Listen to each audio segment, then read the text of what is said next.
मुसलमान नौजवान, तू किसी की लड़की को, किसी की बेटी को, किसी की बहन को जाके गुलाब का फूल दे रहा है, उसके साथ बदकारी करने का तू इरादा कर रहा है। कहीं ऐसा तो नहीं कि तेरे घर में भी कोई फूल ला करके दे रहा है, तू किसी और की इस्मत को तार तार करने की कोशिश कर रहा है। कहीं ऐसा तो नहीं कि तेरी इस्मत को भी तार तार किया जा रहा है।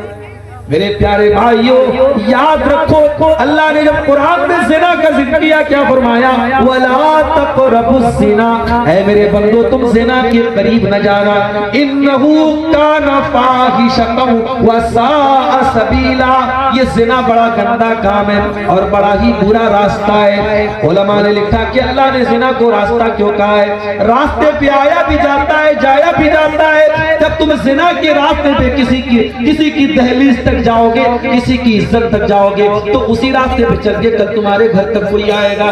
याद रखो मेरे प्यारे साथियों, तुम इज्जतों को बचाने के लिए आए हो, तुम इज्जतों को लूटने के लिए नहीं आए हो, तुम इज्जतों के मुहाफिज बन के आए हो।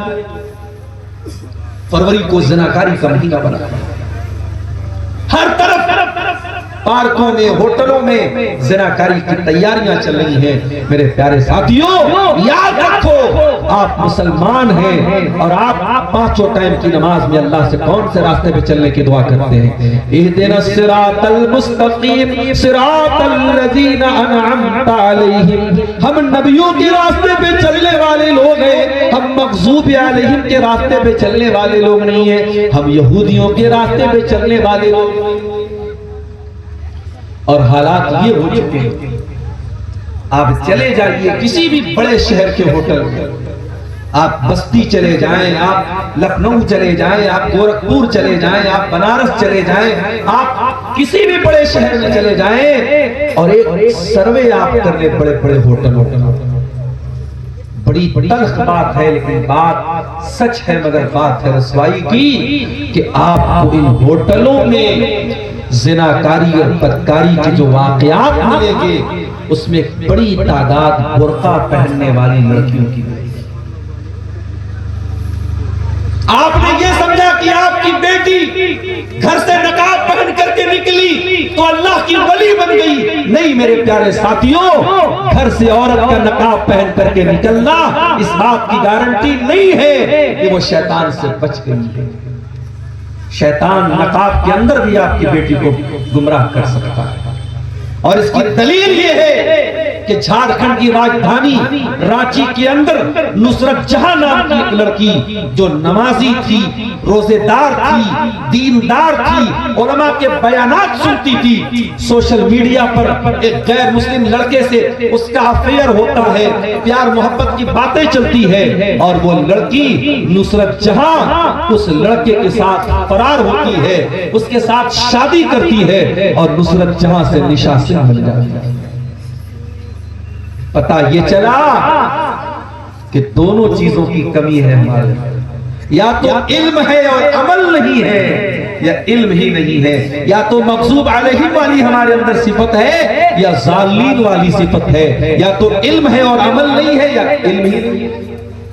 आज कितने मुसलमान हैं उनके पास इल्म ही नहीं है। उनसे पूछो तौहीद का क्या मतलब है, नहीं मालूम। उनसे पूछो अल्लाह के बारे में हमारा क्या अकीदा होना चाहिए, नहीं मालूम। उनसे पूछो कब्र में 3 सवाल होगा, क्या होगा, नहीं मालूम। कितने मुसलमान हैं बाप का जनाजा खड़े होकर पढ़ते हैं, उनसे पूछ लो भाई जनाजे की नमाज का तरीका क्या है, सर झुका के सब नहीं आ रहा है, नहीं मालूम है। बाप की जनाजे की नमाज नहीं पढ़ते। वज़ा में तुम हो नसारा तो तमद्दुन में हो नूर, ये मुसलमान है जिन्हें देख के शर्माए यहूद। मेरे प्यारे साथियों, हम तो वो हाल हमारा हो गया कि हम तो दीन की बेसिक चीजों की जानकारी भी हमारे पास नहीं है। अल्लाह के प्यारे नबी फरमाते हैं तलबुल इल्म फरीज़तुन अला कुल्li मुस्लिम, इल्म का हासिल करना, दीन की मोटी मोटी बातों को जानना हर मुसलमान की जिम्मेदारी है। सिर्फ मदरसे में पढ़ने वाले बच्चों की नहीं, सिर्फ उलमा की नहीं, हर मुसलमान की जिम्मेदारी है कि वो दीन की बेसिक बातों को जाने। मेरे प्यारे साथियों, जब आप कब्र में जाएंगे और मुनकर नकीर 3 सवाल पूछेंगे, मन रब्बू का, मन नबियों का, माँ दीनों का, तेरे रब कौन है, तेरा रब कौन है, तेरे नबी कौन है और तेरा दीन क्या है। जब एक बंदे मोमिन जवाब देगा रब्बी अल्लाह, मेरा रब अल्लाह है, दीनी अल इस्लाम, मेरा दीन इस्लाम है और मेरे नबी मोहम्मद सल्लल्लाहु अलैहि वसल्लम है, जब इन तीनों सवालों का सही जवाब देगा तो फरिश्ता पूछेगा कि तुझे इन तीनों सवालों का जवाब कैसे पता चला। तो क्या कहेगा बंदा, करा तो किताब अल्लाह, मैंने अल्लाह की किताब को पढ़ा था, मैंने कुरान को पढ़ा था, मैंने कुरान को समझा था, मैंने कुरान पर गौर किया। पता ये चला कि आपको कुरान को पढ़ना पड़ेगा, आपको इल्म हासिल करना पड़ेगा। आप दुनिया में मेरे प्यारे साथियों जिस चीज को अहमियत देते हैं उस चीज के माहिर हो जाते हैं। 20 साल पहले जब मोबाइल का वजूद नहीं था, मोबाइल का वजूद कम था, लोग मोबाइल के बारे में कुछ नहीं जानते। फिर आज वो हालात पैदा हो गए। मेरी 3 साल की बच्ची है, मोबाइल अपने हाथ में लेती है, उसको बताना नहीं पड़ता कि यूट्यूब कहाँ है, यूट्यूब पर अपने आप उसकी उंगली चली जाती है और अपने आप स्क्रॉल करने लगती है। 3 साल के बच्चों से लेकर 80 साल का बूढ़ा मोबाइल चला रहा है। क्यों?